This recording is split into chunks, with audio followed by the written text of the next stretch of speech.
This is the least used of all the DC metro stations. We're about 25 miles from the Capitol building in DC. It's about an hour and 10-minute ride on the train from here. I'm Sir Marco, and this is my friend 112.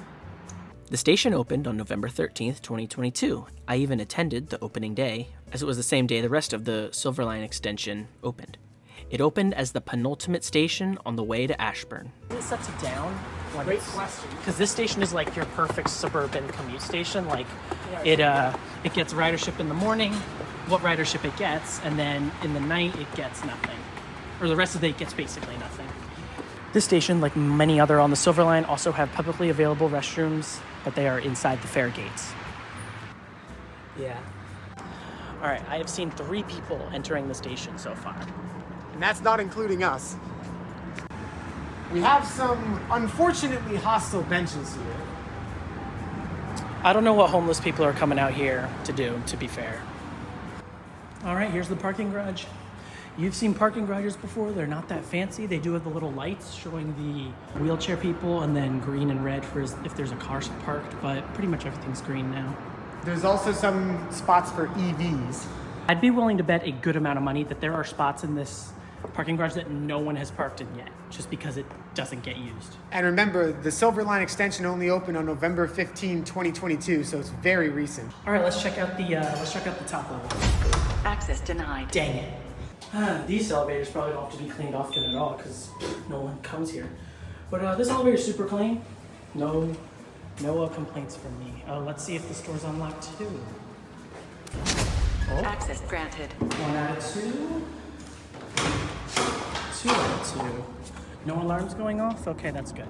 So I've been to the station 3 times now, which is probably more than most people who don't live in Loudoun County. The first day I was here was on the Silver Line Extension Day. The second day I was here was to get the Silver Line Smart Trip card. And the third time is right now. Let's talk about the surroundings. There's almost nothing near this station. There's some bus bays, a kiss and ride loop, and of course, the parking garage. I bet those drivers either hate their job or love their job.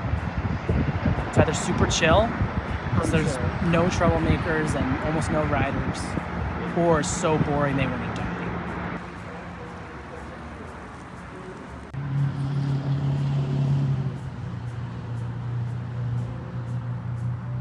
So this is Loudoun Gateway's piece of artwork for the station. It's called Bide Your Time, and it's a reference to Loudoun County's motto, I bide my time, which also has a bunch of the local folklore animals spread throughout this artwork. And there's also a labyrinth here to represent the labyrinth of life that we all go through. Quick B-roll shot of this. Shots of the whole system.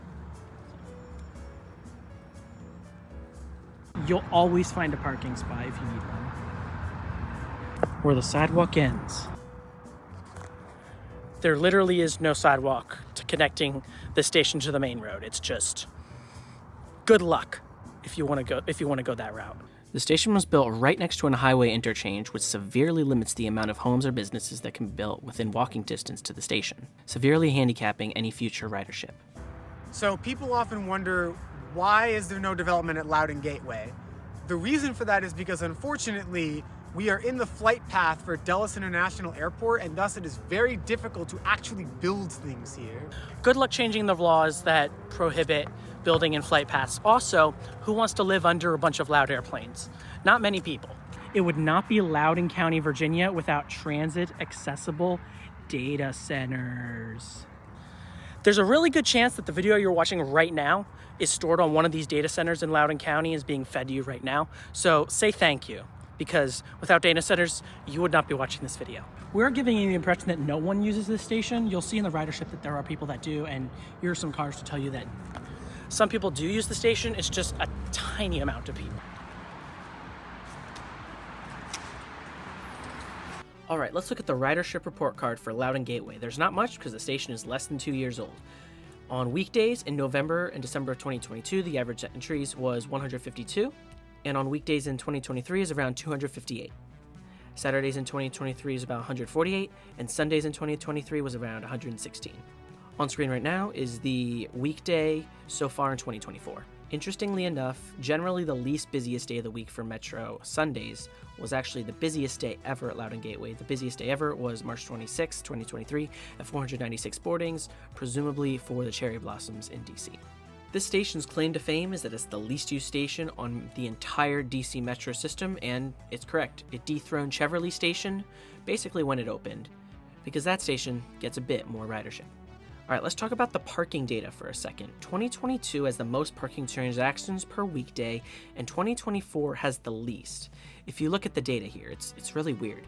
However, ridership at the station has been slowly increasing since it opened. This is puzzling because getting here without a car, by walking or biking, is dangerous, and the bus service is pretty pathetic.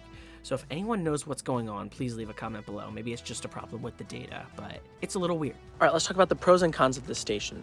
The two pros is that some people have a shorter drive to the station, and there's also bus service that I'm sure is convenient for a few people. But the rest are going to be cons. So con number one, it is next to a highway interchange and in Dulles Airport's flight path, so building anything around the station is going to be limited in size, and it's just going to be difficult to approve and unlikely to happen anytime soon. There's also no sidewalks connecting it to the nearest road, and the station causes trains to slow and come to a stop and open the doors and do all that with a very minimal amount of people getting off and on, which is just probably better just to save that time and continue to Ashburn. Also, having to maintain a station that only around 250 people use per day seems like a bad use of limited money. And also the buses that connect to the station only go to a few places and they only run during rush hour, making them not very useful.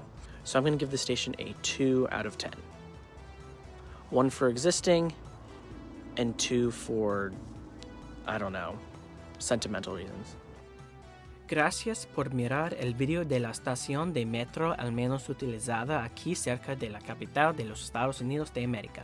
Tengo más videos para ustedes. Hasta luego, adiós y tengan un buen día. Chao.